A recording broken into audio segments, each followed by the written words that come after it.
Let's start. What is business analysis? Because I'm going to be connecting all of these things and helping you to see how easy it is for you to be able to take what you have. And again, for those of you who may not be able to afford, of course, we try to make it affordable. For those of you who may not be able to afford our services, I want you to be able to take one or two things from what we're going to say today, because I will try as much as possible to be as transparent as possible, to give you as much for your time so that you can use these, because people have used the simple things we said here, put one and one or two together, and they've been able to use that to go get a job. But once you get a job, just let us know that we were helpful in helping you get there. Okay, so let's talk about business and analysis. What exactly is business analysis? All right, and we're going to have a conversation here. So business analysis, according to the Babel Guide, I'm going to be using the Babel Guide for this definition. The Babel Guide is the business analysis book of knowledge. That is what Babel means. Business Analysis Book of Knowledge. All right. IIBA stands for International Institute of Business Analysis. All right. It's version 3.0, meaning that it has gone through reviews, 3 reviews, right? So business, that definition, the definition in that textbook reads thus. Business analysis is the practice of enabling change in an enterprise by defining needs and recommending solutions that deliver value to stakeholders. All right? Okay, so let's break this down. Because if you get to understand business analysis from the perspective that I want to give it to you right now, we can then take that and begin to see how that feeds into certain aspects of the work that you've probably done in the past, or the things you can come on the platform to do, and how you can leverage certain things from your previous work experience to get this. So let's break it down. This is already explanatory, but let me break it down a bit more. Business analysis is the practice of enabling change. Now, when we talk about change, so I'm going to be writing a few things down here. Okay. So when you talk about change, will typically occur in 2 ways. If you've ever experienced change in your life, is either something new happened to you, or you bought something new, or you changed something, made it new, or you modified something that was already there.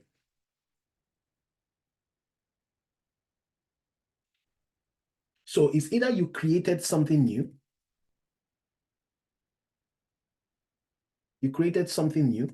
or you modified something that was already there. That is what changes. Think about it. You just think about it. Can change occur outside these 2 things? Think about it. If you can think of something outside this, maybe put it in the chat. But I can put it to you that what you're going to be thinking of will fall into these 2 categories. So what does that mean for you? It means that business analysis experience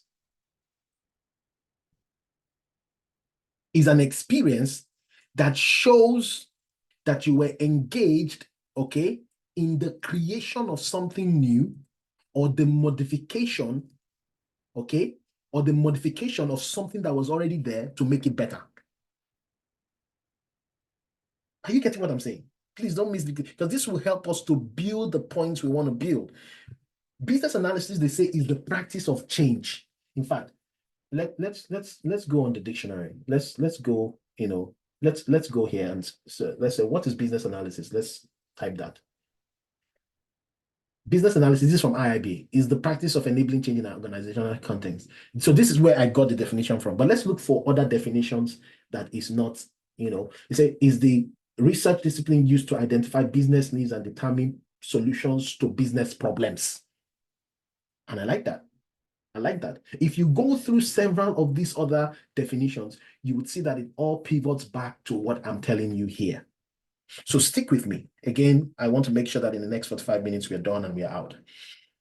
So it means that your business analysis experience, okay, the business analysis experience that you want to show, okay, that business analysis experience that you want to show is you actually coming in front of the employer and telling them that I have been involved in the creation of something new, or I have been involved in the modification of something that was already there, but I made it better.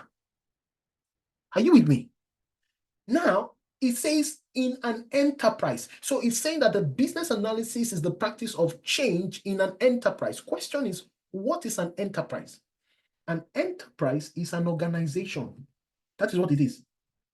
An enterprise is organization or a group of organizations. So let's say organization, right? That is what an enterprise is. Organization or a group of organizations. That is what an enterprise is. How many of you agree with me? Let me be sure that we are on the same page. You agree with me?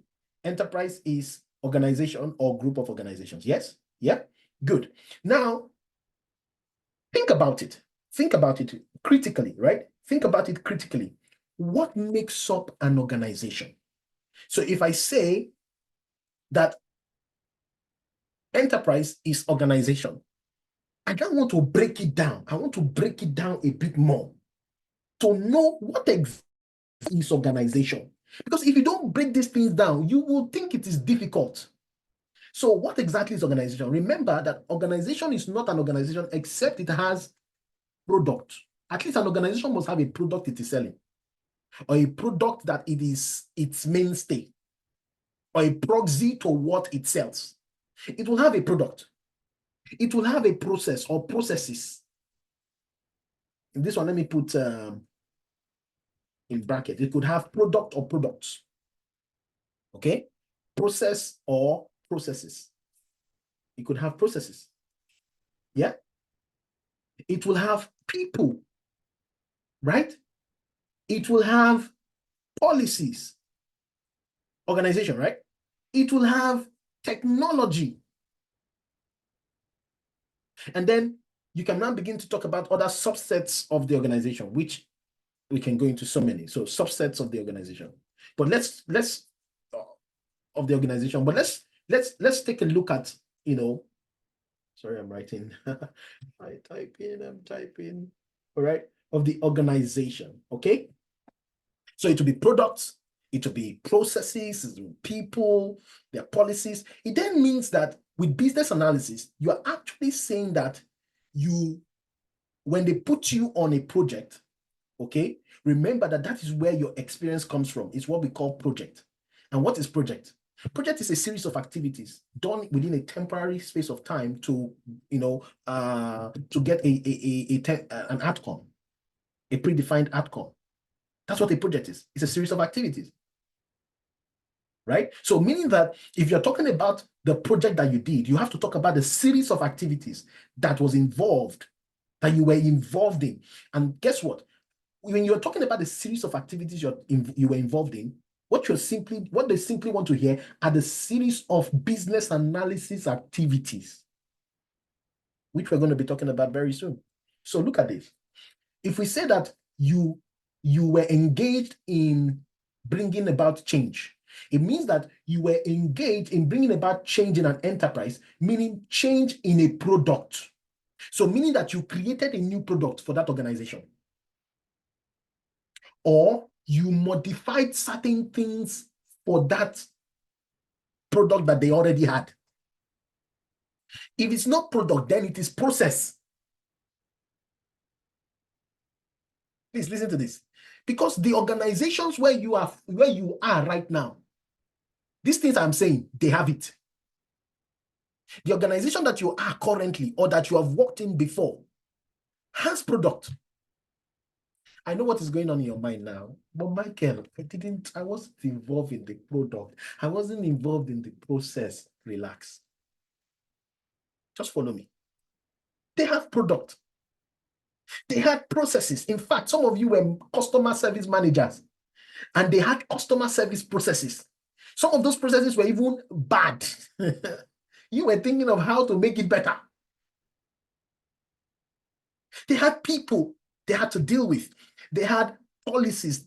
They had technology. In fact, most of the things you do these days in organizations, whether it is processes or product, it is powered by technology. Go and ask them. Think about it. That booking for the hotel was done with a software. And there were certain technologies that, held or that powers that software from behind. So it then means that in business analysis, you either be working on products, processes, Somebody's asking me, what do you mean by people? What do you mean by people? How will I? Hold on. If you are like Abigail, Abigail is a change manager now. She went through our program. She's a change manager that works with people and works with projects. What she does is change management. She does change management. That's what she does now, change management.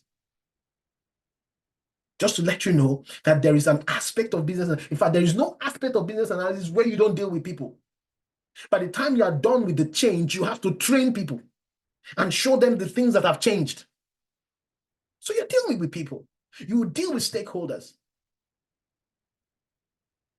I'm helping you to begin to gradually begin to see why. Listen, I may not be able to tell you about other things. You see this business analysis, I've been in for a long time. I can tell it to you from the back of my, I can sleep and still talk about business analysis. I know it. We've helped people transition into, if there's any other thing that, I may not know any other thing, but you see this business analysis, we live here. We live inside of it. All right. So let's keep going and let's keep talking about, the business so that you understand it better. So now you can tell that business analysis is actually the practice of creating a new product. If you actually want to replace this thing here, it's actually the practice of creating a new process. If you actually want to replace this thing here so that you understand it better, it's actually the practice of modifying a product that the company already has. It's actually the practice of modifying a process the company already has. It's the practice of modifying policies. It's the practice of modifying people. It's the practice of, in fact, let me show you something so that you can see that even policy follow. Even policy follows. Okay? I want to show you something quickly. Can you see this? Can you see this? I'm trying to make this bigger. Okay, unfortunately, it's not getting bigger. So what I'll do is, give me a minute.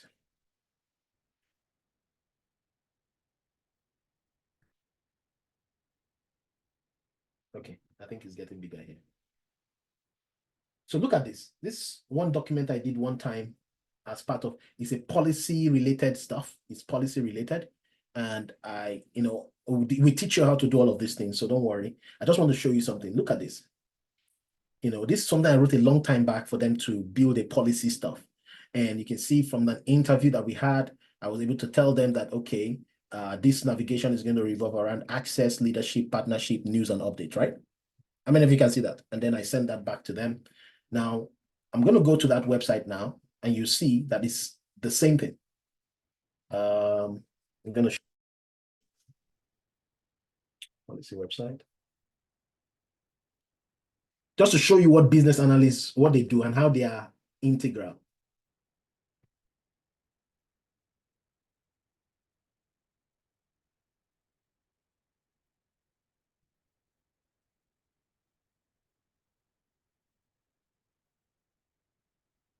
So, access, leadership, partnership. What did I just show you? I showed you access, leadership, partnership, and news and updates. So maybe over time, they change this to our stories. So you can see how we are very integral. The work that we do is very integral, okay, to, I showed you that. I showed it to you here. I showed it to you here. This is frozen. Okay, I showed it to you. It's frozen, it's frozen. But you saw what I showed you, right? I showed it to you. You saw that. And you could see that the work that we do is integral to molding the things that they will do. You see? Because we are the conduit. We are the ones that collect the business requirements and transition that and translate that for those who will implement. And there's quite a lot of things that go in between, all of that. And I'm going to, hopefully we have the time to explain that. I will try and give you as much as I can today. So change in an enterprise is not difficult. It's simply saying creating a new product or modifying the product that was already there, creating a new process or modifying that process that was already there, or creating a new, technology or modifying the technology stack that was already there. Sometimes it could be a content management system they are trying to work on. You see, as simple as that. And it says by defining needs. So meaning that if you want to talk about a business analysis experience, one of the things that must be present in that conversation is the presence of a need. Okay, it's the presence of a need. Question is, what is a need? A need is either a problem you want to solve or an opportunity you want to cultivate.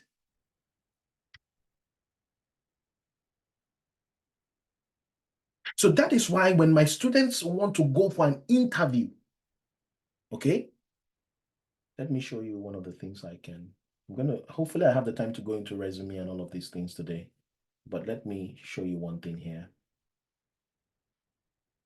so that I can reconcile a few things. Give me a minute.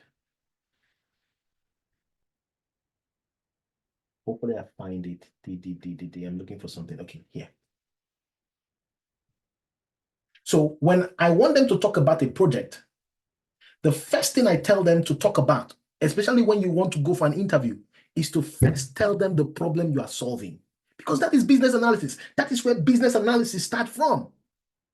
It starts from the problem. By defining the needs and recommending the solutions. So it's easy. When you want to go and talk about the experience and get a job, what they want to see is, what problem did you solve? Because they know that a business analyst starts with the problem. He starts with the need. He understands the need. Before he starts creating something new, that new product, that new process, he needs to understand what is the problem with the current process, or what is the problem we are having because we did not have that process in place, or what is the opportunity that we need to cultivate because we don't have certain things in place. How many of you understand what I'm saying? I don't know if it's making sense to you at all. Because I don't know. Can I get feedback in the chat? If it's yes, can you put a yes in the chat if it's making any sense to you? Can you put a yes in the chat? Okay, if it's making any sense to you. Okay, it's making sense to some people. Okay. So you can see that when you want to talk about experience, especially for a business analyst, it has to start from the point of need. And that is why that definition is very key. That's all I need to convince you today, is that definition. I will not go beyond it. Trust me, I will not go beyond that definition today. I just want to bring that definition in front of you so you can begin to see. And that is why when I try to prep students, the first thing that I tell them to do is, this is one of the projects that we worked on, one of the projects we worked on the platform. So this guy wants to go and do an interview on it. So this is one of the ways he's going to present that project. It's a huge project, right? So he starts with, TSG is an EdTech academy that grew exponentially within the last 18 months. And we're looking to build a custom learning management system that could accommodate their growth, simplify their workflow, combine and utilize student data from multiple channels. I can explain all this to you, but the person I was talking to understood what the problem was, because it was a real problem on our platform, right? And he was there to do the project. So, but I need to help him galvanize, help him to put the words together, right? So combine and utilize student data from multiple channels to provide guided, personalized, and trackable learning experience for the candidate. They were looking to solve a couple of problems. So that is what you call the STAR technique.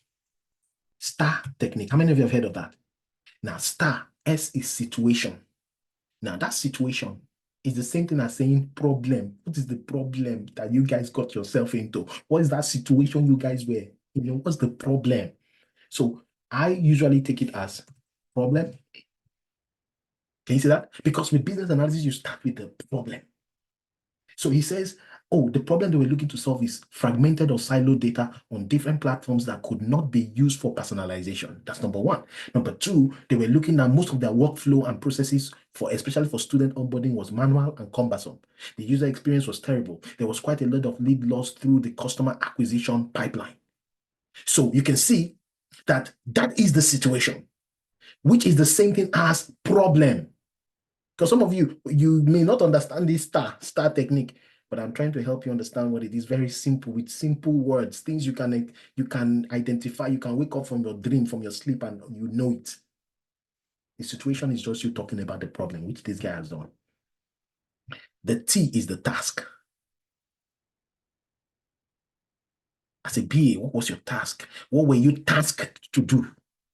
Meaning, what was that solution you guys were looking to bring to bear? So we were looking to build a robust, you see, learning management system that can capture the students' digital footprint during their... How do you say these things like this in an interview and you will not get a job? Some people wonder why people on our platform are getting jobs. How do you talk like this and not get a job? Listen, you don't go and talk as though you are the only one looking for the job. Apart from you, there are 10 other people that are interviewing. So you have to be your best. You have to bring, you have to speak about that experience from the best perspective possible. So they were looking to build a robust learning management system that can capture the students' digital footprint during their lifetime on the platform to provide personalization, a platform with centralized data center, business automation, and can provide personalization and a better user experience for the candidate.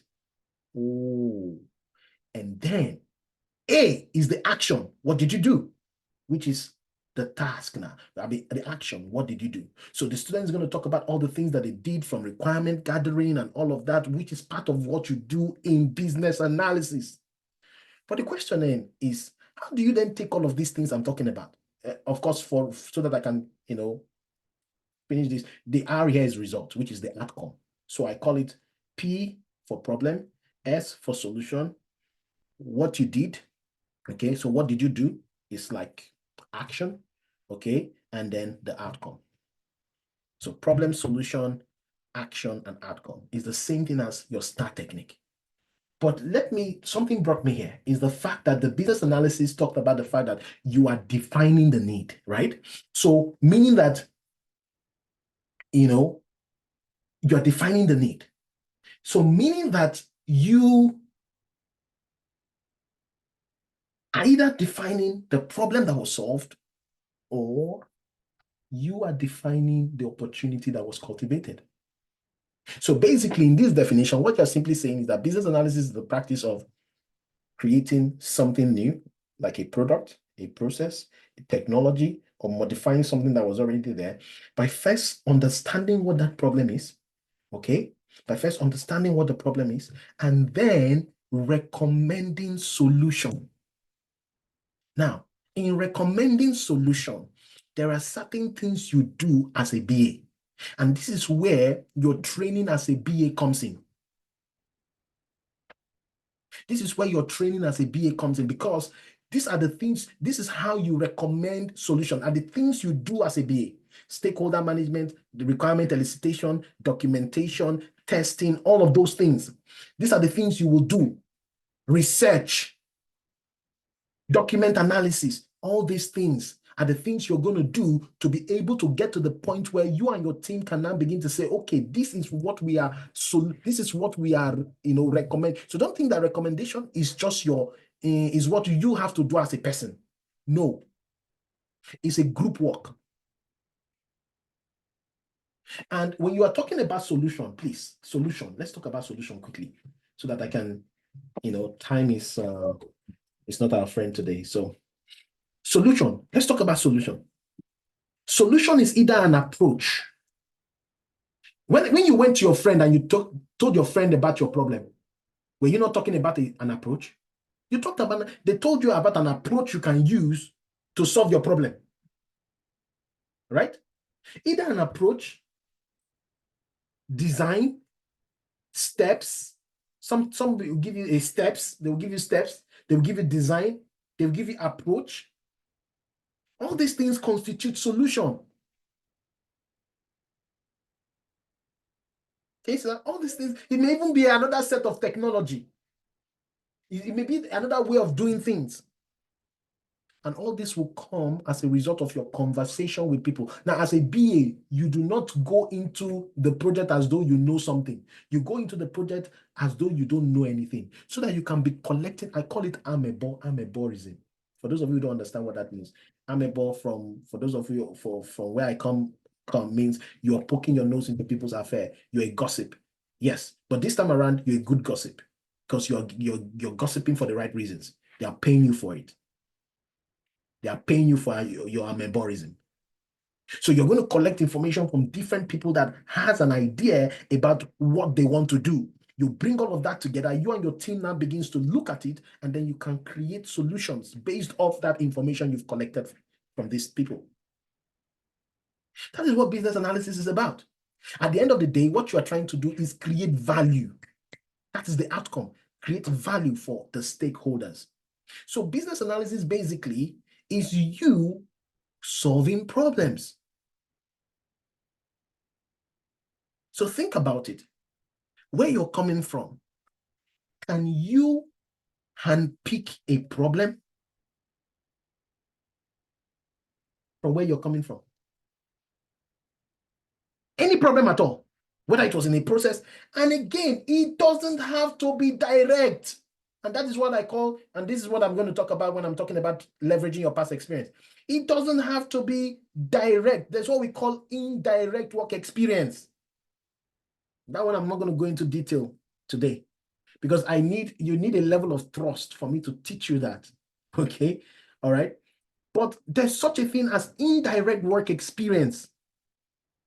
As long as it happens within your vicinity. Now, some of you think that work experience has to be something you participated in. How many of you? You've always, because that's how they taught us, right? On your on your paper, when you want to write, you write 5 years of experience. So there are a couple of things. I have a full lecture on this. Okay, it's called work experience. I have a full lecture. It's the 3-hour lecture, 3 hours, 3-hour lecture on work experience. Okay, so I can't teach it in, but let me just give you a sneak peek into that lecture. I want to give you a sneak peek. What is the perfect yardstick for measuring work experience? Because they've always thought that each time you say 5 years, 6 years, 7 years, 8 years, that is the perfect yardstick for measuring work experience. Now, let me give you an example so that your brain can begin to think about these things. If I had somebody who worked for me for 1 year, went on maternity leave for 6 months, so they worked for me for 2 years, went on maternity leave for 6 months. By the time they are talking about work experience, they are likely to put 2 years of experience because they had spent 2 years in that company. Okay, they had spent 2 years in that company. There's also what we call work experience for a repetitive job. How many of you have been a teller in the bank? I just want to test something out. How many of you have been a teller in the bank before? A teller in the bank. Teller. You've been a teller. Can you put yes in the chat? Because I have a lot of hands up. I'm not sure why the hands are on. Busayo, is that you? If that is you, put yes in the chat. I want to unmute you so that we can say something. It's because I want to have a conversation with you. You were a teller in the bank. So Lucy and Busayo, right? Okay, so let me unmute Lucy.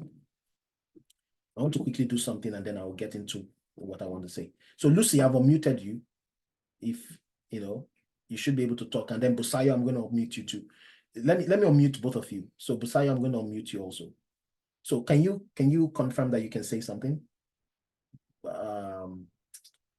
Busayo, so that I can can one of you just say something? I've unmuted you. Sorry, I think I mistakenly unmuted. Okay, you mistakenly raised up your hand. Okay. Busayo, what about you? Have you worked as a teller in the bank? Yes, I've worked as a teller before, yeah. So how long did you work as a teller? For like 3 years. For like 3 years. Okay. So let's have a conversation. What is work experience for a repetitive job? Now, your job as a teller, was it repetitive? What did you do as a teller in the bank? Yes, the same thing I do. Tell us the same thing. Tell us the same thing that you were doing. Just tell us. I want to hear. Yes, then I used to collect cash from customers, counting in, posting in, paying them. That's the major thing I do. Okay, so you did it for 3 years. Now, if I had somebody who did this job for 1 year, do you think you have any advantage over them if I took you both for a job interview based on experience? Do you think you spent 3 years doing the same thing? Because my question to you is, when did work experience end for a repetitive job? For someone who was doing teller, when did your work experience end? Remember that work experience is gained when you know something new. You see? So when did work experience end for a repetitive job like a teller job? When did work experience end? So if I put you who had 3 years of doing the same thing and somebody who had 1 year, do you think you would have an advantage over the person with 1 year? I don't think so, because it's the same job every day. It's the same job every day, right? Thank you.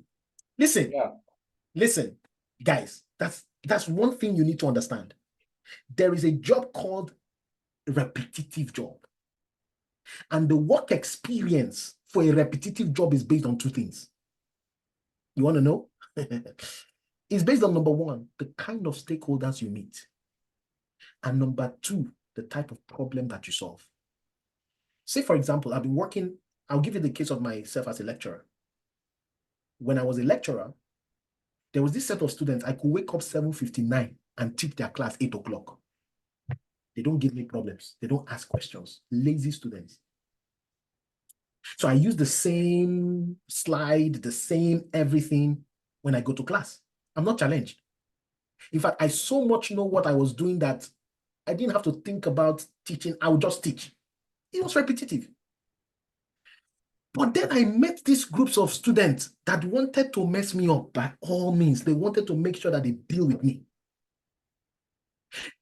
These guys will go and bring question in thermodynamics. You know all those questions that is question 27. You know when there's a question 27 in your textbook, at the end, that question is very tough. So they will go and bring question 27, question 29 and ask me to solve them. In fact, there was a day I was actually solving one of those questions, and when I got to class, they asked me to solve it. It was me and my God that day. I had to pray to solve that problem. But I was able to solve the problem, and then I gained new experience because there was a new problem I solved. And this new set of stakeholders taught me something new about myself. So I'm trying to help you understand that when it comes to work experience, there are several dimensions to work experience. There's what we call the work experience of a repetitive job. There's what we call indirect work experience. Let me show you something. Remember, I'm just trying to condense everything. I teach this for 3 hours. It's a 3-hour lecture that I teach. So let me help you see something about experience. Let me help you see a definition of experience. What experience is? How many of you can see my screen? Experience. You see experience there? How many of you can see my screen? You can see the definition for experience, right? The first one says practical contact with and observation of facts or events. How many of you saw that? You can see that with me? Okay, it says practical contact with and observation of facts or events. That's what it says.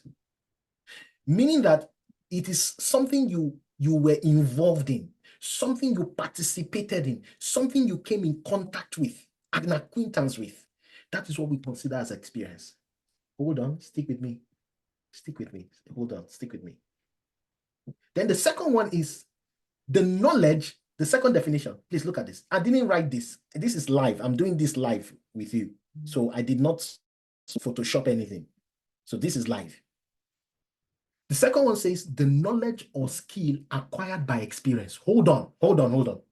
How can you define experience by experience? How can you say experience is the experience? How can you do that? How can you say Olamuyiwa is Olamuyiwa? You don't do that when you are defining things. Except there's what is called, when I was doing my PhD, there was something I was taught. Is the law of the first mention. So when you mention something for the first time, you define it. And if you're going to make reference to it in another place, right, it is going to make reference to the first mention. So in this second definition, they are saying that the knowledge or skill acquired by practical contact with and observation of facts or events over a period of time. Hello? How many of you understand that? I'm going somewhere with this. I'm going somewhere with this. How many of you understand that, what I'm just saying right now? How many of you understand what I'm saying? It's important because if you don't get these things I'm saying, you'll be wondering what I'm trying to tell you with respect to using your work experience. So the first one talks about your participation in, that you took part in it, which is what our school has taught us, which is what, what you people are used to right now, that I'm a part of it. I was a part of it. I was there. I was there in GT Bank. I was there in Barclays. I was there. So it's saying that, yes, you have to be there. Participation in. Involvement in. And then the second one is an exposition. It's an exposition of the first definition. So meaning that the first and the second are the same thing. No difference. Because the second one is just an exposition of the first one.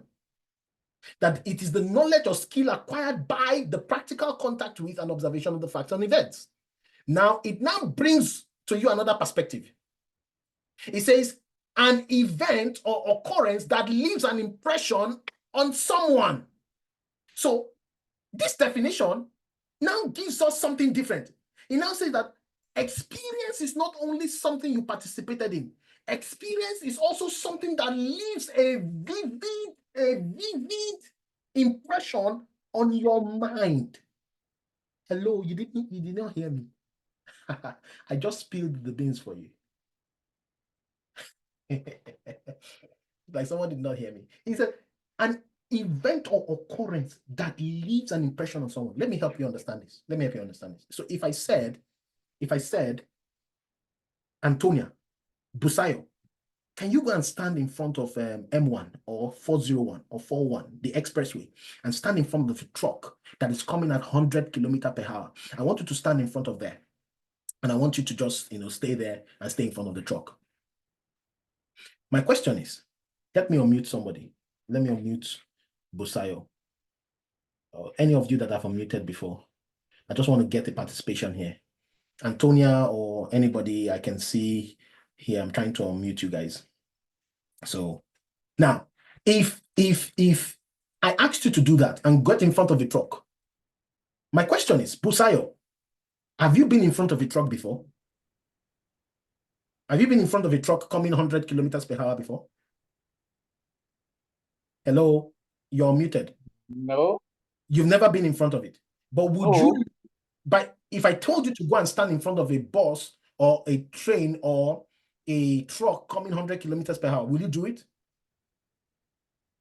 Oh, I won't. You won't do it. I never do that. Yeah. You will not do it, right? Now, why? Yeah. But you've never experienced it before. You don't know what will happen because you've never been there before. But so what is stopping you from doing it? Is it because you have experience before? Which experience? Were you there? Because if you had the experience, I don't think you'd be here talking. So how did I experience? Past experience for somebody else. So you were not there. You only observed from a movie or from other people. And you call it experience. So why can't you use that? So why can't you use that for work experience? Why can't you translate an indirect experience where there was a problem, a solution, and then you can now take the indices or the things that you've learned from business analysis and superimpose it? What stops you from using that? This thing is not gonna, I explain this in 3 hours.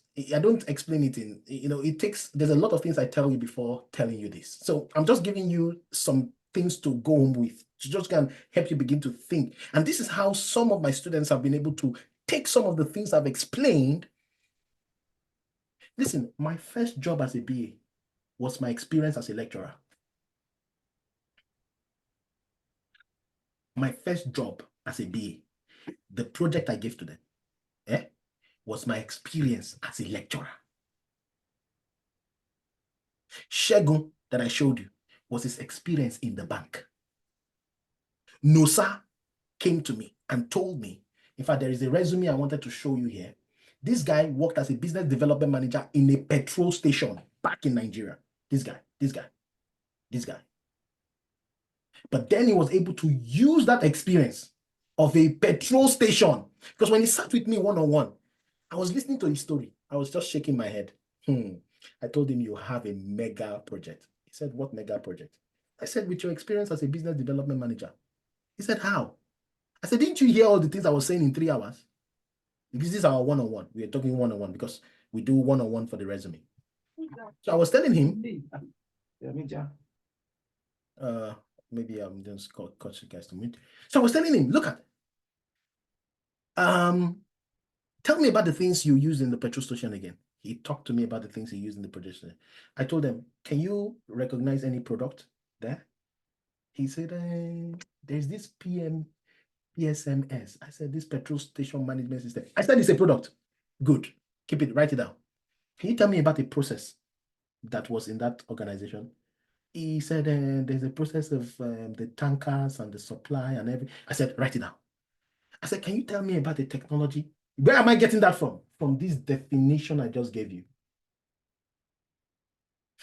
Now, because he has gone through 10 weeks of training as a business analyst and he has the knowledge, I could take the things he has already done from process, product, and all of that and superimpose it with the knowledge he has. Listen, I started this thing by telling you that if the job market is going to be tough, you have to be tougher. You have to come up with ways to create an experience that is valid.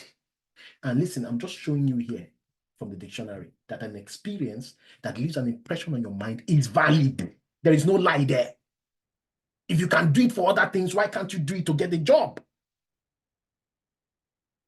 All you need is for you to be able to have that practical knowledge. And listen, that is what we do in the bootcamp. That is what we do in a training, is to give you the practical knowledge. For those of you who have never worked before, we'll give you a practical project to work on. As soon as you go through that practical project, in the same process, take it and use it on something else that has a problem, a solution. You can talk about the actions that you carried out, and you can tell them about an outcome. It's simple. 3 of my students have used the same principle to land a job. I showed you about Akram. He was working in health. He worked with certain things in the health space, certain software. When I listened to it, there's a guy called Musa. He told me about a project he did while he was in the bank, FCMB, one bank back in Nigeria. He told me about how they did this project where the student ID card was also used as an ATM. And he was just telling him, he was just telling it to me casually. He was just saying, we did a project, I'm not sure. As I heard it, I said, what? That is your ticket. That is your ticket to a job.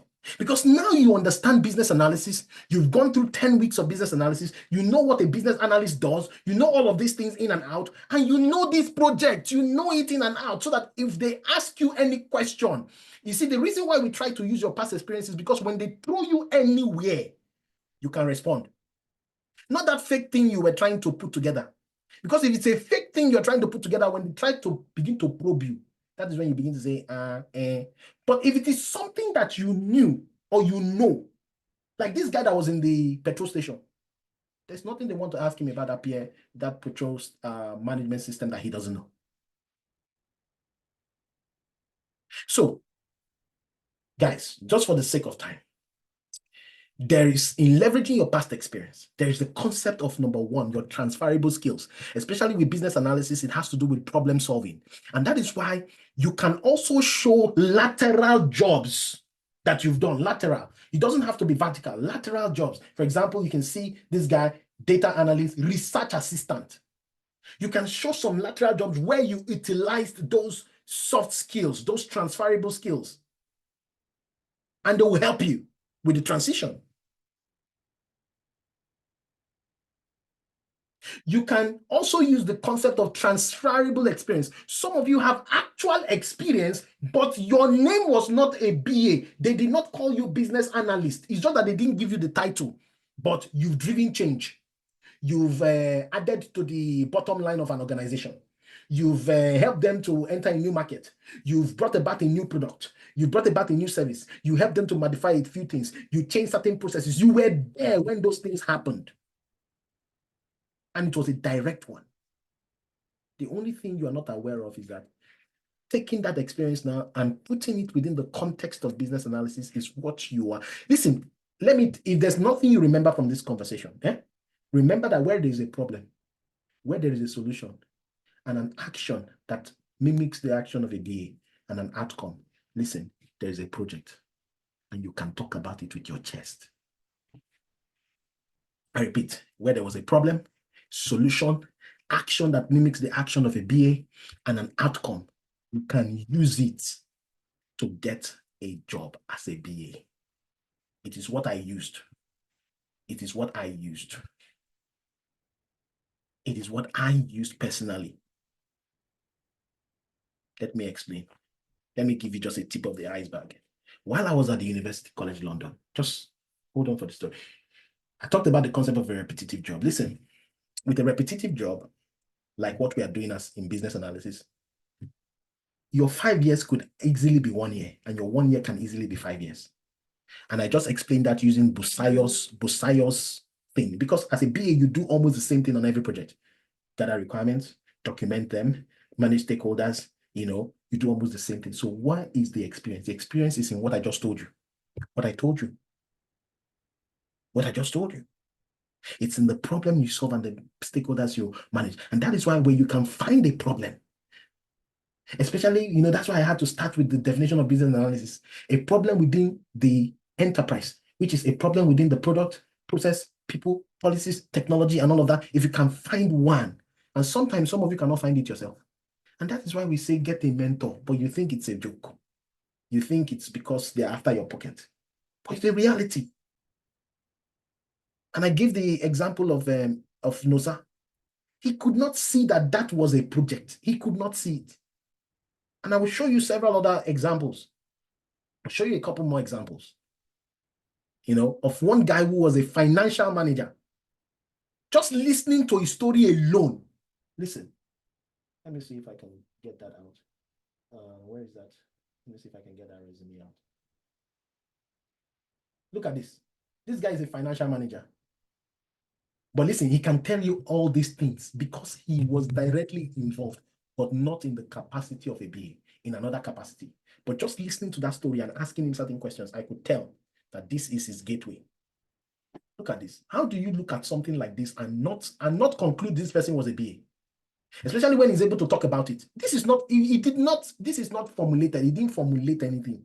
He knows these things that I'm writing down here because he's a finance person dealing with the e-commerce chain and the supply, whatever. It's just that the stuff they were trying to implement was for his department. And he was there as the finance manager. So look at, carried out options analysis for different EDI platforms and provided recommendations based on business goals, worked with different departments within Pet Value to understand the pain points associated with using the current EDI platform, created interview guides and carried out interviews with head of departments and direct users of the system to gather requirements. He went on to say, documented requirements on Confluence and Jira with traceability built into the documentation, identified OOTB. What is OOTB? Out of the box. So these are the things that he would have not been able to come up by himself. But the experience is listen, he's a product manager now in Canada Air. This guy, Air Canada rather, Air Canada. He's a product manager right now. But guess what? He used something from his previous life. So don't let anybody tell you work experience is limited to a participatory or an involvement. No. I prove that to you in the simple, again, when you get a hold of this, the 3-hour class that I have, you will understand it better. I can't do all of that here, but you understand it better. I just want to make sure that if you are here and you cannot afford to probably come on a program or come on something, at least you would have gotten something for your time today. At least for coming in contact with me today, at least you would have gotten something. That is my aim. I would have not wasted your time. So let me give you my experience and then I would begin to wrap up and then I can take some questions. And I'm not sure if I can talk about the anatomy of a resume, but I will touch on it quickly. and see, and so that we can wrap up. It's almost, we've spent almost 2 hours here. And then I'll tell you a couple of things. So for me, when I wanted to land my first job, remember I was a lecturer, right? I was a lecturer. So I was like, okay, so how am I going to land my first job, right? Because all I have is all I have, which is my experience as a lecturer. So here is what I did. Remember, don't forget this thing I told you: problem, solution, your action, and what? The outcome. If you have those 4 things, you have a project. Never forget that. Or remember that. Never forget. Problem, solution, action, and outcome. If you have those things, you have a project. Never forget that. So let me show you how I did it. And maybe you can navigate the road by yourself afterwards. So when I was in the University College London, there's a program called the IEP. Thank God it's still there. It's not as if I'm lying. There's a program called the IEP, the Integrated Engineering Program. Now, let me explain what this program is about. I was a training assistant, teaching assistant, whatever you want to call it. Now, I understood what the IEP was because I was in the Faculty of Engineering. I knew that it was part of the connected curriculum. That's what we call the connected curriculum. And I knew that what it was about, right? I knew, what they were actually, why they initiated the IEP. Okay, now the IEP was one of the things that I don't know if they've changed the modus operandi, but when I was there, the IEP was, and this was a couple years back, it's up to a decade or more now. So when I was there, the IEP used to be, so you know how different engineering departments, there are different engineering departments: petroleum, civil, medical engineering, this and that. So the IEP is, they will put you on a project, okay? They'll bring these people on a project. All the different engineering disciplines will be on that project, so that each of the engineering discipline can begin to see the interconnectedness. Okay, so that they can begin to see what? The interconnectedness, how chemical engineering is dependent on electrical, how electrical is dependent on civil, how civil, so in an early stage of their training, and that's why it's one of the best schools in the world. It's one of the best schools in the world. I give them thumbs up for that, right? So as early as possible, as early as their first year, okay, as early as their first year, as early as their first year, they begin to, do this interconnectedness, right? And begin to see how department, is connected to another engineering department, right? As early as their first year, second year. Okay, stick with me on this one. All right. So what they do is they bring them on a project and they work on that project. And at the end of the day, everybody now has an understanding of how the engineering, is connected. Now, I was never in this program, you see. It was just one of those days I had to run to the lab and I just peeped into what they were doing. I was never involved, but I understood everything about the IEP. In fact, me talking about it now, you know that I understood everything about the IEP because I was within that environment where it was happening. But I was never a part of the IEP. Please, I hope you understand this. I was never a part, meaning that it's an indirect experience. I want you to see this for what it is and for what it's worth, because this will help you. Now, I had that indirect experience of what the IEP was about. So, Michael, how did you then use that? Because I know that's what is going on in your mind, right? Okay.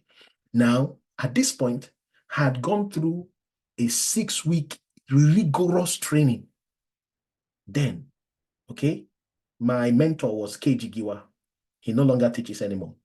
But my mentor then, and I'm proud to say I had a mentor because, it's true. You have to have somebody that can help you see things, right? My mentor then was KG.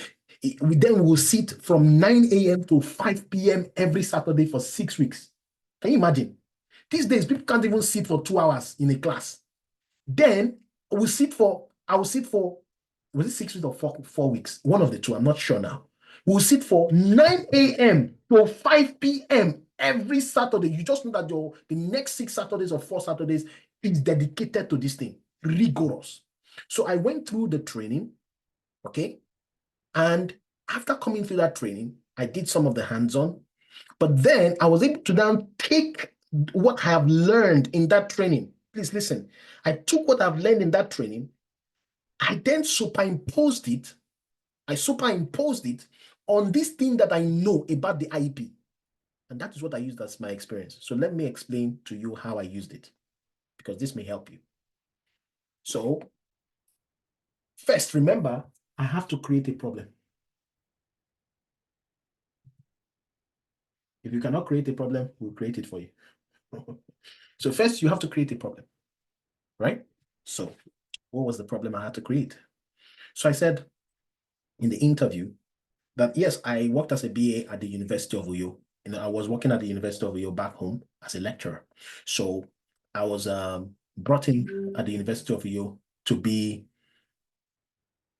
a business analyst. And there was a particular problem that I was brought on to handle.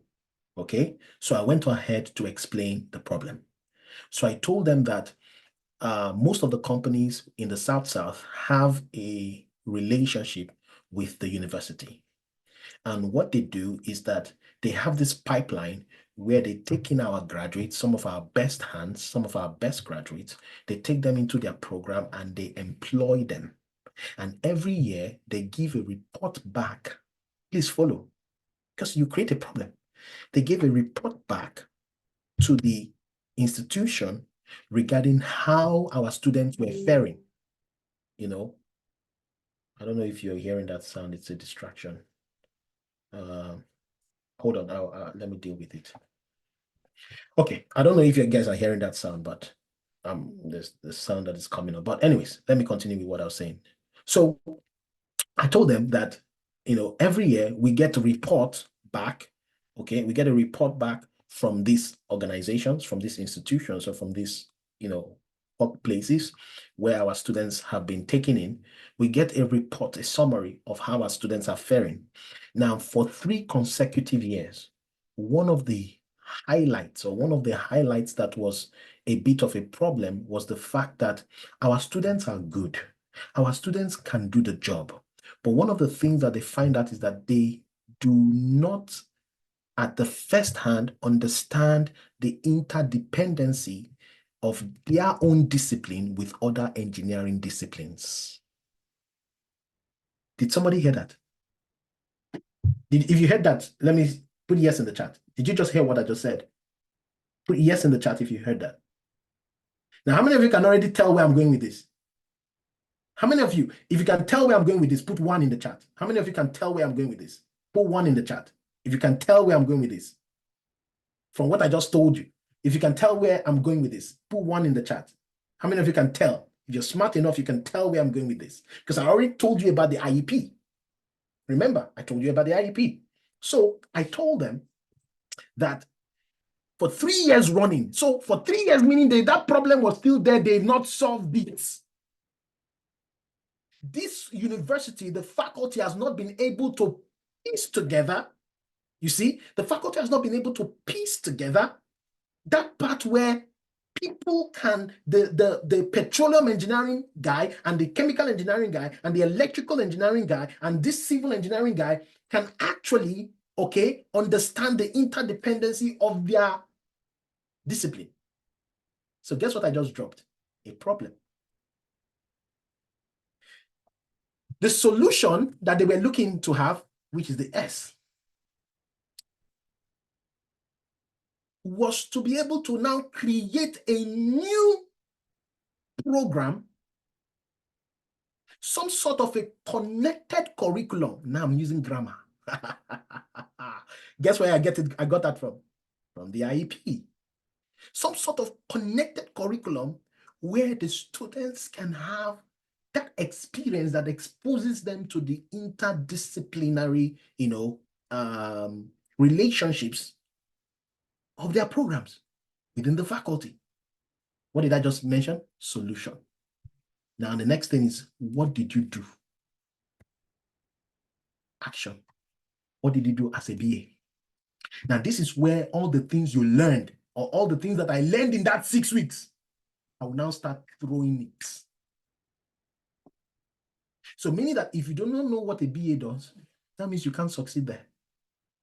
Because now you will now start talking about the process of eliciting requirements, having brainstorm sessions. So I started telling them about the times I had brainstorm sessions with the head of departments, right? Where I sent out a survey to the students. Why did I do that? To gather and elicit certain requirements. How I had, I had to gain buy-in. I was using specific business analysis words. How I had to gain buy-in from the faculty, head of the faculty, from the different head of department. That already tells them that I have sat down with director level stakeholder. So if they are bringing me on a job where I have to speak with a director level person, this guy can do it. Because he has spoken with HODs, he has spoken with clients, with customers, which is the students. He has spoken with a faculty head. He has gained approval. He has done all of those things that the BA will do. He has put together a draft for a program. So I went through the motion and did all of those things. And I told them the outcome. That after I was done, I would have told you all the whole full story, but you understand what I'm trying to say. So I told them the outcome and everything. Now, hello, is that, if you were my hiring manager, is that an experience or not? Yes or no? Would that be an experience, a valid experience? Yes or no? Put that in the chat for me. Is that a valid experience? Yes or no? Is that a valid experience? Listen, what you lack is how to take, number one, so there are 3 things you must understand here. Number one, you need the knowledge. You need the knowledge. Somebody needs to train you. You need to understand the terms. You need to understand. And I can give you stories. I can give you stories of so many students. So many students have gone through me. I can give you stories of so many students, from Vikram to Akram to, Jide to Deji. I can give you stories. And these are things that they did, whether in the bank, customer service, they did it as a Yoruba teacher, they did it as, I can tell you stories from one person to the next person. And you are letting your own experience go to waste.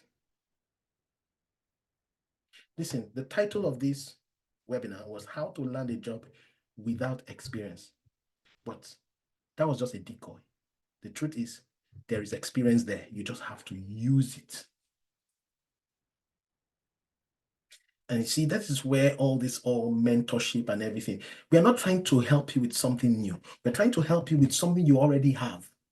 And listen, some of you may say, I never done that before. Like Wumi. I have a student called Wumi. She had never done any of these things before. She was just a caterer. And that is why we provide you a platform where you can do a real project. So if you are someone who has never done any of these things before, you then need to go through an experience that will expose you to the concepts of having a problem you can deal with, dealing with that solution from the perspective of a BA, and helping you see the result so that you can talk about it. So once you have that, you now have the basis to be able to incorporate other things. And that is why if you must do a training, or you must train, especially for a BA, I'm not talking about any other thing today, BA, that's my thing. If you must do a training, it has to encompass these things. The training, the experience, the resume. I've not even talked about that. Because again, the resume, there's what we call the anatomy of a resume. What's the time now? Okay, give me another 15 minutes and then I'll be done. Okay. The anatomy of a resume. There's what is called the anatomy of a resume. Okay. Let me see if I can. Okay, I've already showed you this one. All right. Now, if I put this resume in front of you, let me reduce it here. What are the first set of things you will see? I put this resume in front of you. Some of you will quickly see $1 million. You will see 20%. You see 40%. You see 100. You see this. You see some numbers that pop out at you. Let me show you another one. This one may be very, let me show you another one. This one. You see 80%, 20 pounds, this and that.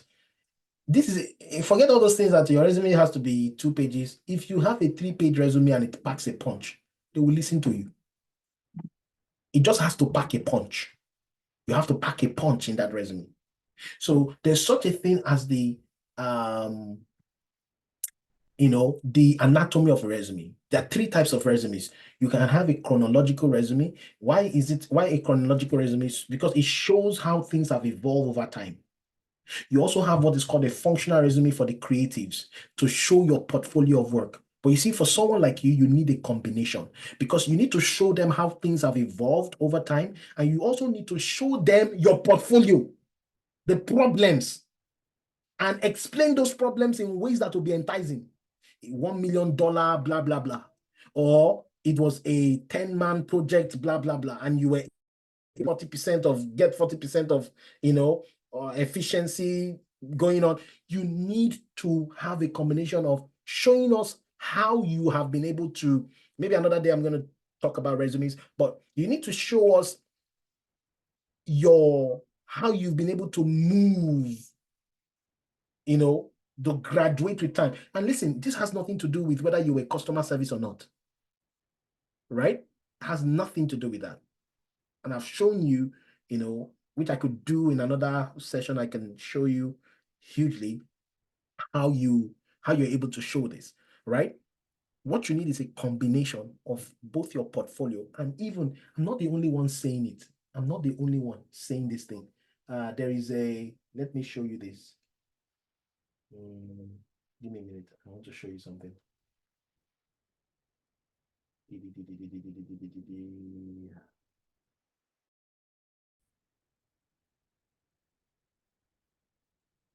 This is a guide I got from a recruiter. It's a guide from a recruiter. So I'm not the only one telling you this, right? Listen, recruiters are looking for quite a lot of things, right? This is a guide from a recruiter. Look at this. Project experience. It's important. You can't run away from it. It's important. They want to see the problem you have solved. As I'm leaving this call now, there's a student of mine.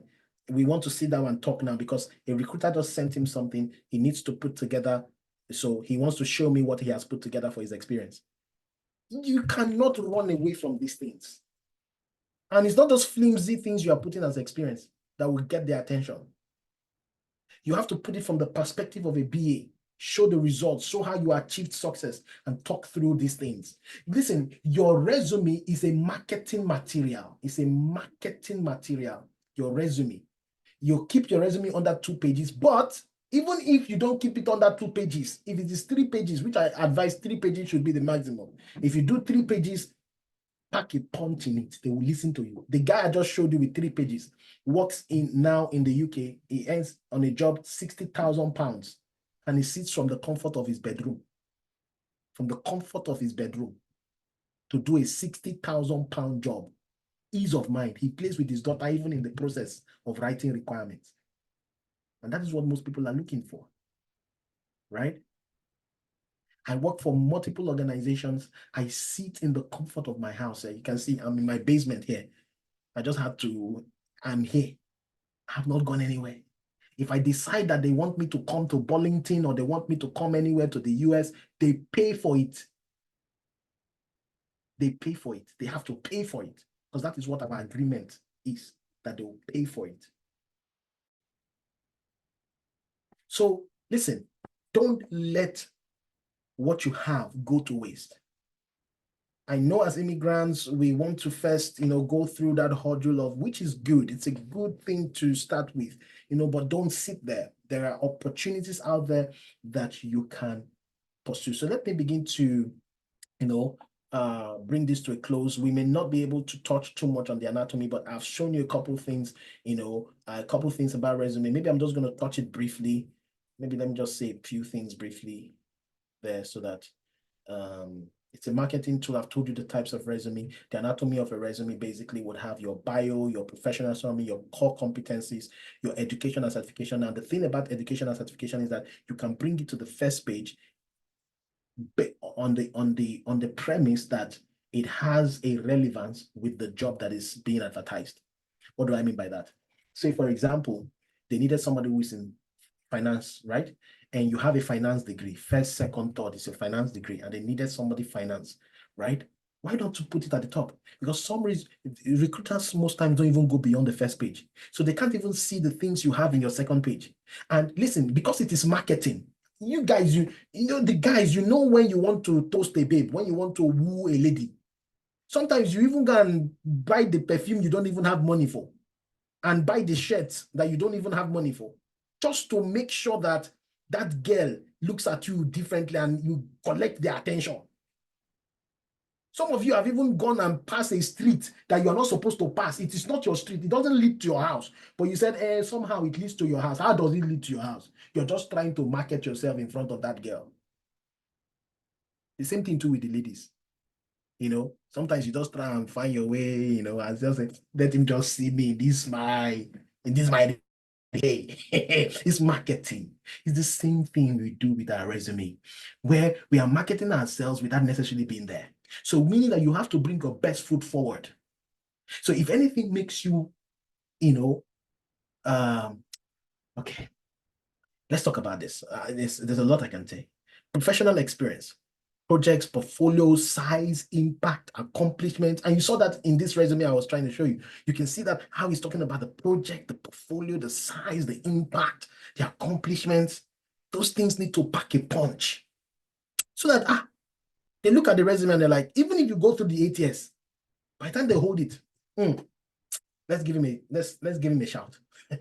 Let's hear him out. And when they now hear you out and you open your mouth, last song, you open your mouth and you start talking these gems and start spitting these things and start telling them some of the things I'm telling you, like the problem that you solve, the solution, and all of these things. I always tell the students, give me 3 job interviews, 3. You'll get 1 job. Because there's no way you go through all of that. 3. I mean it when I say it. Yes, sometimes you can brag because you've seen you have results. I have results. It's there. I'm bragging based on that result. It's there. Because you also understand that when you go for an interview, you're not the only one. You do extra. Don't go like any other. Carry all your arsenal.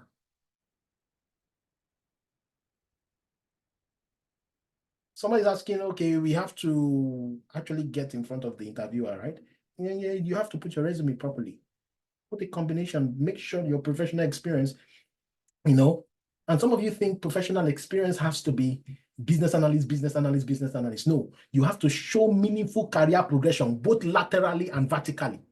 It doesn't have to be business analyst before they listen to you. It is the truth. It's the truth. I'm telling you the truth. And it doesn't have to be. You can be a research assistant. Some of you put vain repetitions on every job description you had. You elicit requirement. The next one, you elicit requirement. The other one, you elicit requirement. We know. Tell us something else. Use your CV space properly. It's called real estate. Use the real estate properly. Build skyscrapers instead of building bungalow. Use it properly. So that's what I'm going to say today about resume, because I don't have the time and I need to let you guys go. All right. The anatomy of a resume. So basically, you can actually, what I've tried to do to you today or show you today is that, listen, guys, you can, by all means you can, okay, use your previous experience to land, okay? Whether you have to go through a training to do that, whether you have to buy an online course to do that, whether you are going to come to our boot camp to do that, that's, I really don't, it's not, nobody's going to force you to do anything, but make sure that you've gained something, you've taken something from this class, and then you can now begin to go and work on it. You see, you can now begin to go and work on it. I've given you gems that people pay money for. You can now take that and begin to work on it and gradually get to where you need to get to. Now, for those of you who are looking to, okay, so let me first check the room to be sure that you guys have gained a thing or two. This has been helpful. This has been helpful to you. Put yes in the chat. This has been helpful. It was a helpful session. It was a great session. You gained a thing or two from this. Let me see yes in the chat. Let me be sure that you actually gained something from this. Okay, cool. All right, so I can see a lot of yes, meaning that yes, you got, All right, so very insightful. Now, we have a boot camp coming up, which you can be a part of, all right, is the Europe African boot camp. And at the same time, those of you in North America can be a part of that boot camp, all right? So there's a boot camp coming up next week. In fact, next week, this time we're starting, and you can be a part of the first class. Some of the things I taught today will be taught in that class, right? So you can be a part of that. But I know that some of you have different needs. So I'm going to share a form. You can use that form for a one-on-one with me. Okay, you can use that form to indicate a one-on-one, and then we can talk properly about your needs. But I'm going to show you some of the things that we have. Some of the things that we have for you. But before then, let me look at the Q&A. Some people have some questions. Let me quickly see whether I can take those questions now.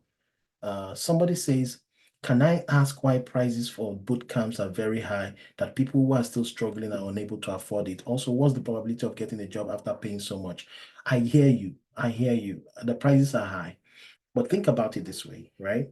And I'm going to show you something where we've been able to, curate options for you.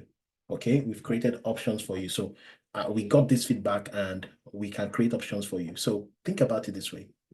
I've just spent 2 hours, 30 minutes of my time with you. You didn't pay a dime. And you got value.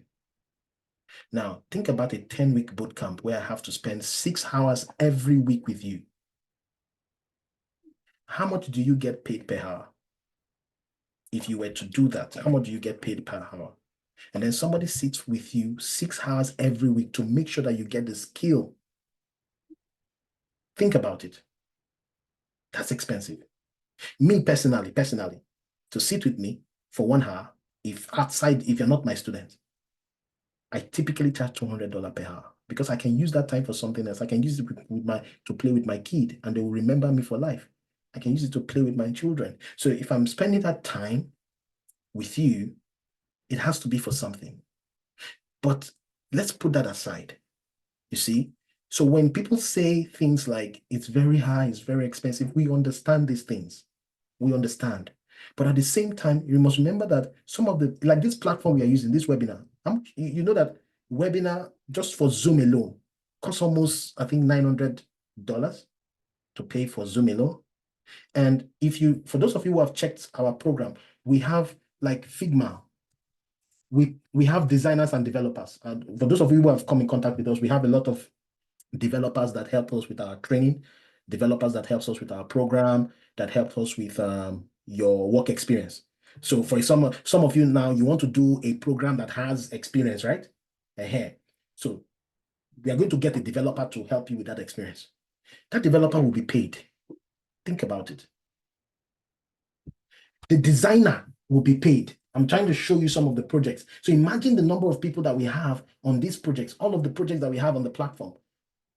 Can you see all the projects that we have? Some of them are going, all of the projects that we have. We have to pay people to be on this project. Okay? People to help with this project. That is money. So even running the program itself, you must understand that it takes a lot. Resources, time, people to coordinate, the person that sent you, even the email we are sending is not free, it's paid for, all those things. So you can imagine all that goes into that. So when you begin to think about that, you can now begin to see why some people will charge you quite a lot for that. There's a lot that goes into it, especially when there is value. And of course, you can go see our reviews online. when you go to the Skill Garage, you can go see our reviews online. We make sure we give you value. This is 214 5-star reviews. I single-handedly make sure that every student has value for their money. Has value for their money. I single-handedly make sure that happens. So when people say, and I'm trying to answer that question that somebody asked, that people are struggling, we've also been through that phase. We understand it. So that was what we're trying to do and see how we can give you options that you can choose from that can work for you. Do you get what I'm trying to say? So, because if we continue to do this, everything for free, so we will take care of the process. We will take care of, and again, if we now give you something that is substandard, you give us a bad review. You say, these people did not give us something good. They didn't give us something nice. It's because we didn't have the capacity to give you the something nice. Do you understand what I'm trying to say? Right? You get what I'm trying to say? So imagine we're teaching just 10 people. We have 10 people in a class. How far does that 10 goes? We have people we have to pay monthly. They rely on us to get their salary monthly. And we can't go and tell them, I'm sorry, please, this and that, and then beg them. They will not listen because they are working for their money. So you need to understand, but I understand where you're coming from.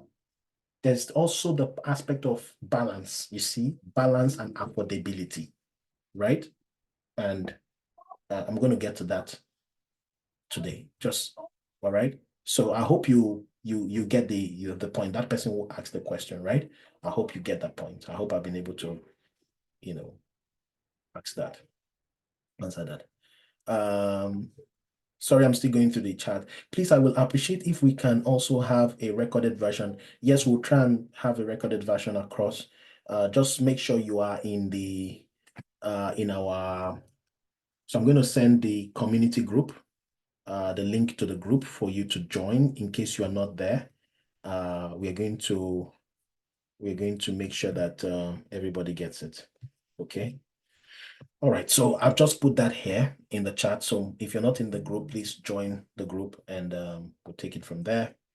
Let me also see something here. Let me also see the questions. Give me a minute. I'm going to answer some questions here. Does the Canadian government give grants for this bootcamp? I'm not sure. Some people give grants. Some companies even sponsor their people, right? Yeah. So I'm not sure about that. Okay. How much of the Babok is used in the BA bootcamp? A little, not too much. Babok is theory.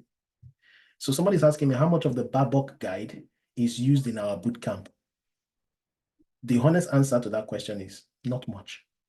You know why? Our bootcamp, and I'm going to show you, is built based on experience, based on the skill.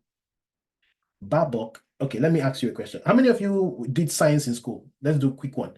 How many of you did science in school? Science, you're a science student in school. How many? Quickly, just quickly. I want to check something with you. Just to answer that question, I want to check something with you. Okay. Some of you did science. Okay. Did you hear about ideal gas? Ideal gas. Did they teach you ideal gas in school? Did you hear ideal gas? Every time they were teaching you ideal gas in chemistry, yeah, and physics. How many of you heard that? P1 V1 over T1 equals P2 V2, Charles' law, Boyle's law, all of those things. You learned about it. Now, when you went to the lab, did you see ideal gas? Did you see ideal gas? Did you see ideal gas when you went to the lab? When you started doing the practical? Did you see ideal gas? So why did they teach you ideal gas? Yeah? What you went to the lab for was real gas. Now, I don't want to start explaining why and everything. If you're a science student, you will know why. It's the same thing. Babok is an ideal gas. Babok, you see that thing, that textbook, it's an ideal gas. Listen, it's not the reality on ground. It's an ideal gas. When you get to the work itself, that's when you understand that it's not about Babok. There's what is called the real gas. So what we're giving you in the curriculum was curated out of experience. We curated it from experience. Are you getting what I'm saying? So that is why we give you that. Anybody can read a Babok guide. We can give you head knowledge. You see? So it's not about the Bible guide. I hope you get the answer there. You got your answer. I'm answering questions right now, guys. So some of us are in Europe countries where language is a big problem, taking several courses and still no job. I understand, language could be a barrier for some people in some countries, but again, you see, they say where there's a will, there's a way. You just have to do what has to be done, right? You made a decision that you were going to go there.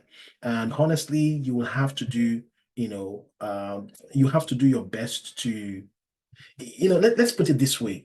Listen, I empathize with you. I'm an empath. I empathize with you. When we make certain decisions about life, we just need to make sure that, we've count the cost of those decisions and we are ready to take it head on.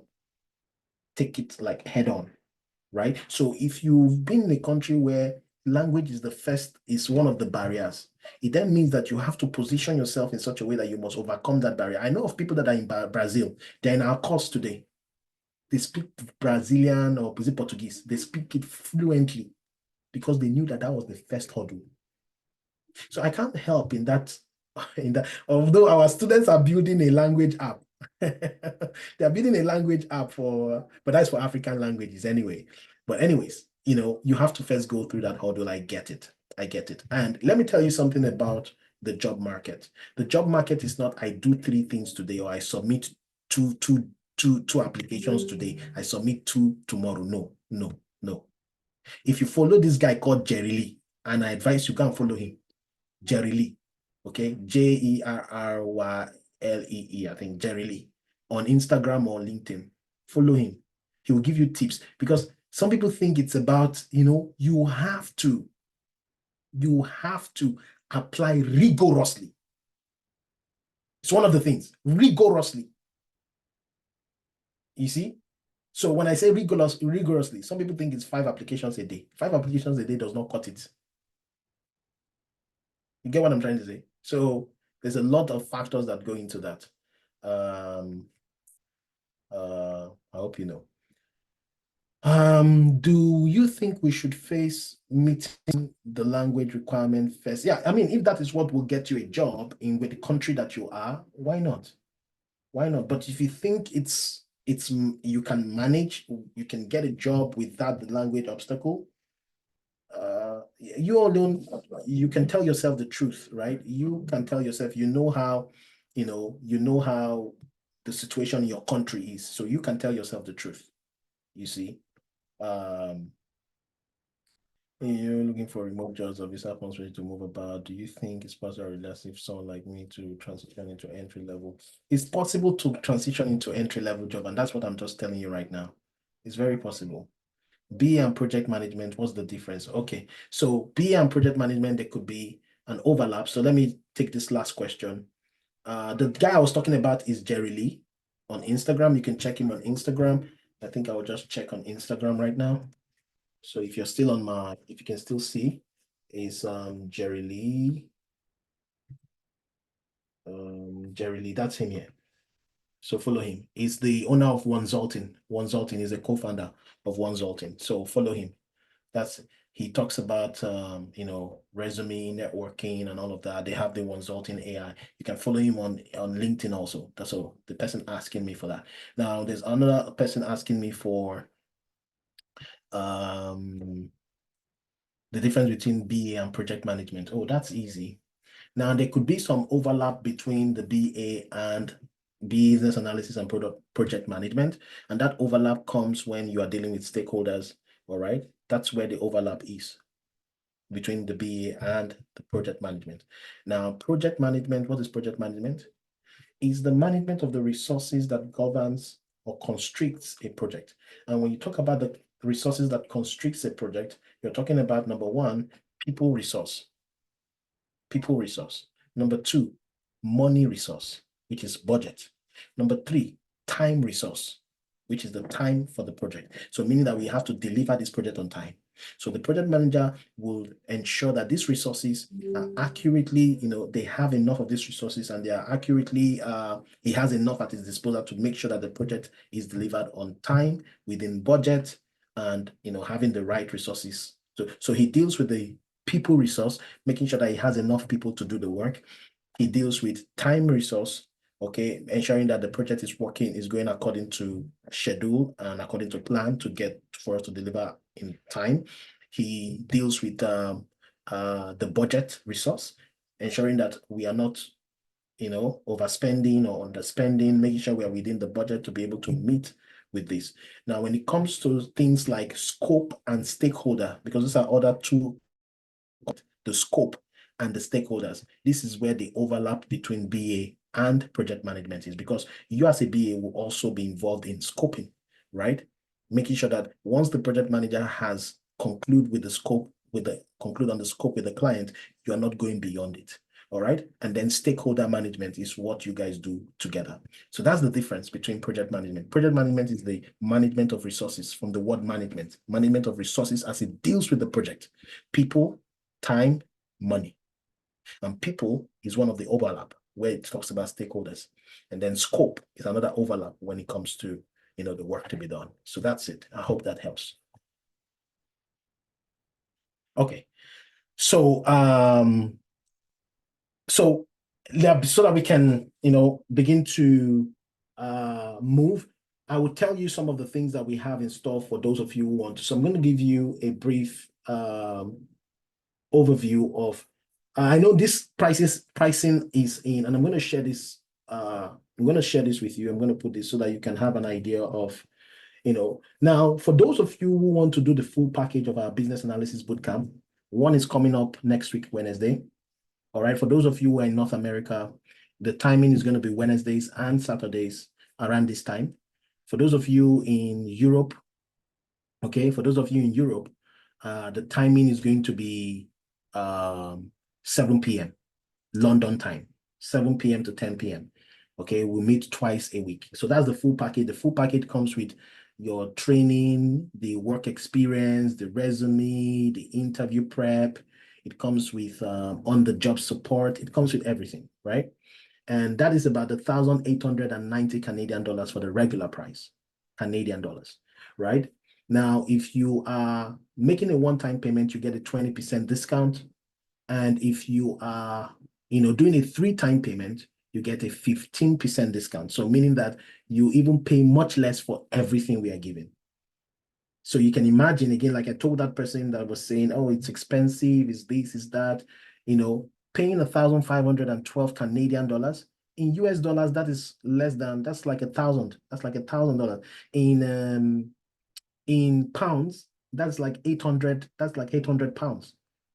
In pounds, that's like 800 pounds, right? So you're getting 20% off, and you're getting 15% off if you're making a 3-time payment. Now, if you're saying, okay, no, I don't want that, I just want to have coaching, so maybe we meet every week and you want to be a part of that group that we meet every week. So this is not going to be a one-on-one. You're just being part of that group. You're having conversations like this. You're asking your questions within an hour period. The questions that are being asked, I'm answering and I'm giving you tips. It's a group session. So meaning that we can answer your question. We may not be able to, it depends on the number of people in that group. That is going to be $49 per session, Canadian dollars. If you put that in pounds or in euros, I think I need to put these things in pounds or euro. That's in pounds. That's a small amount. That's 27. So in euros, it's about 30 euros or thereabout, right? For that time. Now, if you're doing one-on-one, I don't want to do with a group, I just want to sit with you personally, then it's 149 Canadian per session. If you're doing 2-hour session, then it's 249. Okay, that's we are sitting with you one-on-one, either for resume or for interview. You're sitting one-on-one. Of course, you can't do both in one session because talk about. So imagine you're doing a resume and trying to hear your story, and you want to do interview prep at the same time. It can't work. So it has to be one or the other. Now, if your own is like, I just want to do only the practical, I only want to do the practical, okay, then that will be $599 Canadian dollars, or you can make payment per month. See, this has been discounted from $999.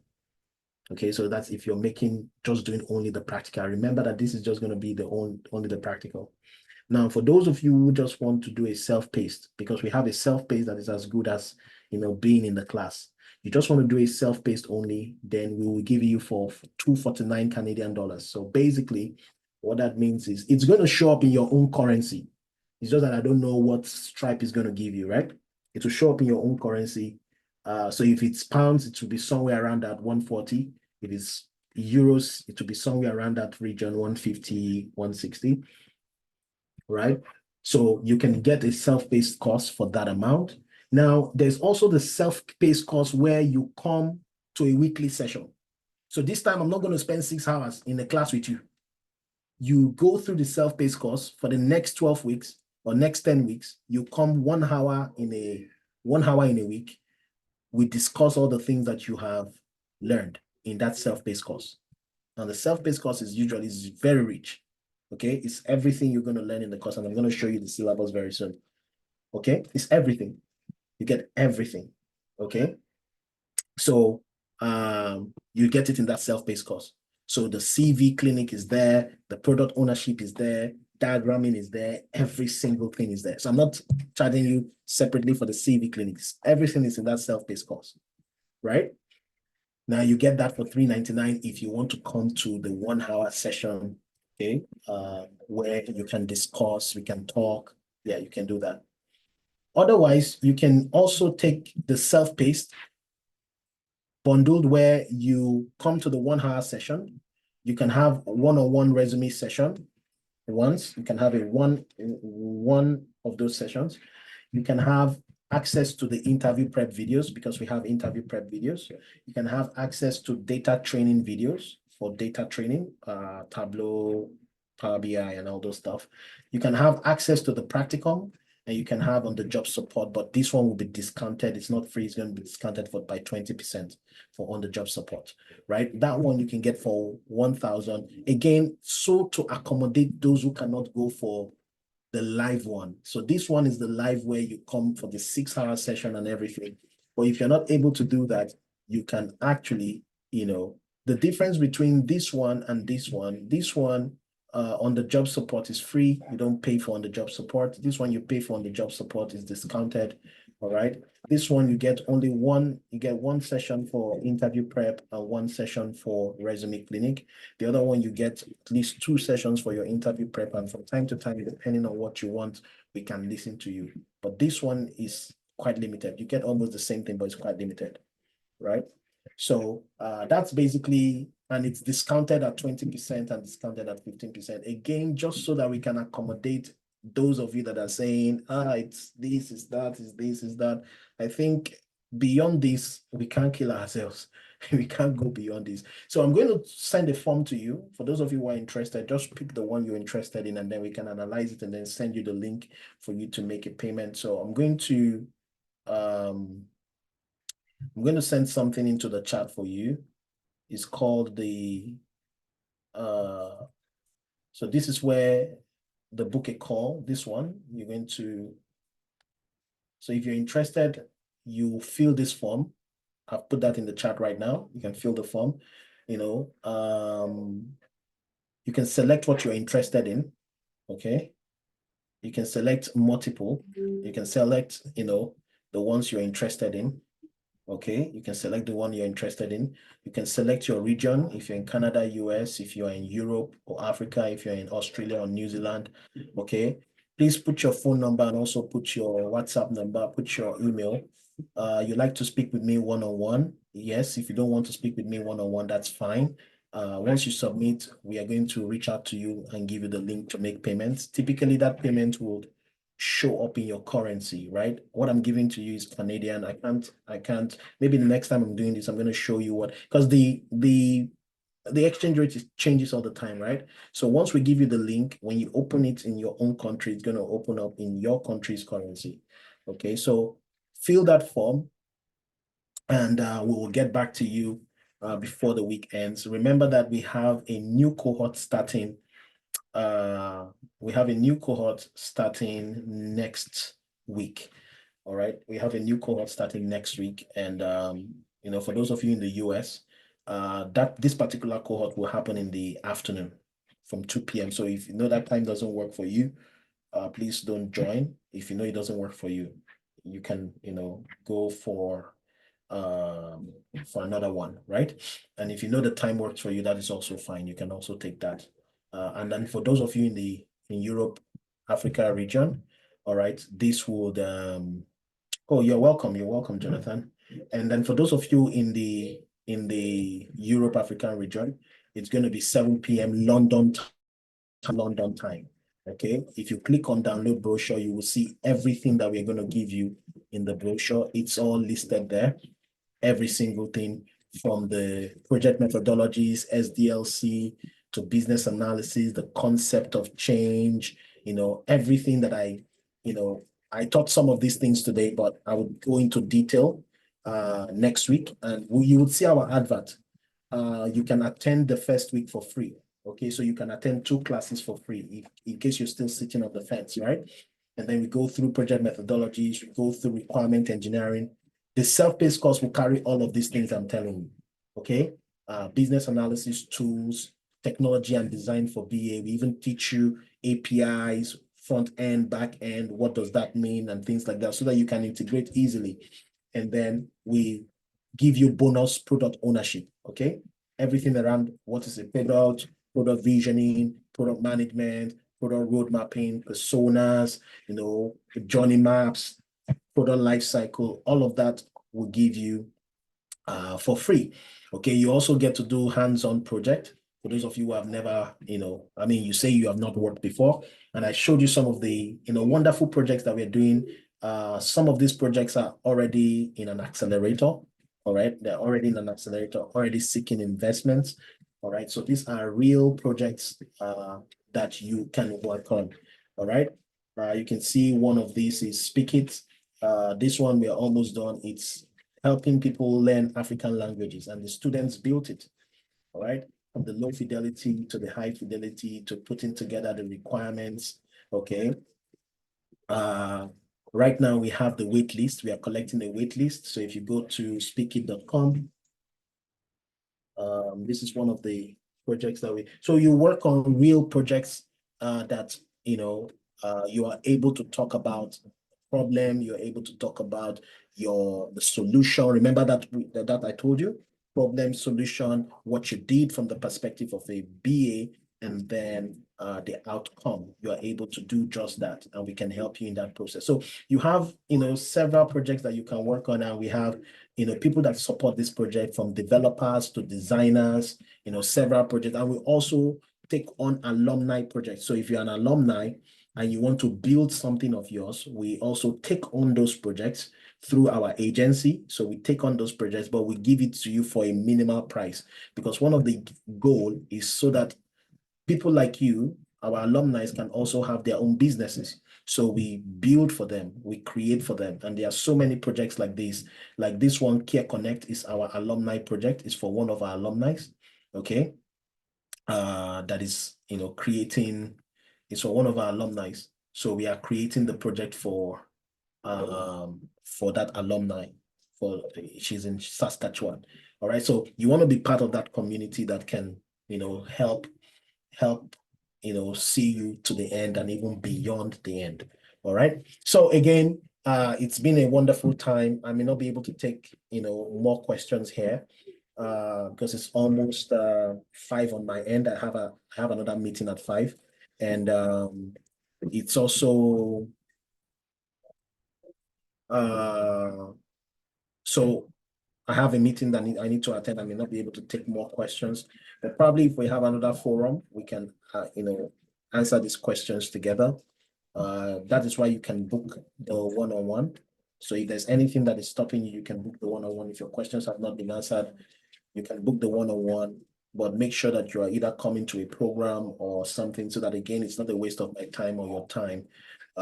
We want to be, we want to have that at the back of our minds. All right, so I've thrown in that at the, the book a call. Choose whatever it is that you're interested in, and then we can go from there. Okay, again, you don't have to go for the full boot camp. You can start with a self-paced course. and then you can go from there, and then you can have, the practicum, and then you can go from there, and then from the practicum, you can book a session for the one-on-one, and then you can go from there. So you don't have to spend so much upfront, right? You can take it step by step. Most of these things, we've done it in such a way that you can be accommodated on it. And I think we've done our best. We've done the best that we can. All right. And I'll see you at the top. All right. Thank you so much for joining. The duration of the program is 10 weeks. So if you're doing the live thing, it's 10 weeks, and then you're going to be put on a project that is going to last for another 12 weeks. But within that project, you can actually look for a job after the program, because what happens is that if you're doing the full package, you can always come on our project session. So we have the project session every Tuesday. So you can always come on the project session. If you're in the UK, you will come to the project session on Fridays. We have the project session on Fridays. So by mere observation of what people are doing, by the time you're done with your program, you can start applying for a job. And as you're applying, you're also doing your own project. Do you understand? All right. So yeah, but if you need more explanation, please fill the form, and then we'll be in touch. Okay.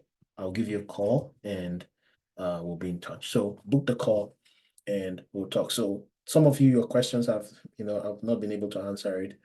Somebody's talking about visa sponsorship. Yes, there are visa sponsorship jobs. There's this plugin you can use. If you go to jobs that I have, that tells you which job is a sponsored job. I don't know why it's not showing up now. You have this plugin that can show you can see it. Okay, it tells you which job is a visa sponsored job, right? You can use those plugins. It tells you the ones that are, and I think they have the ones for the UK. So look for those plugins that can tell you which jobs are sponsored. Okay, and then you can apply to those jobs. So those jobs, if you qualify, they call you for an interview, you get an interview, then you will be qualified to get sponsorship. Okay. Somebody's asking, what about the job experiences being only from my home country? Would that not be a challenge? And that is why we have a community. We have a company. On here, we have a company. When you go through our work experience program, we have a company that you can use on your resume. And that is what is going to give you the kind of those of you who are asking for that. All right. I hope I've been able to answer those questions. Thank you. Thank you so much for joining. And please ensure we'll send that also as an email to those of you who've attended, and we'll get to see you next week when the bootcamp starts. Thank you, and enjoy the rest of your evening. I hope it was time well spent. Bye now.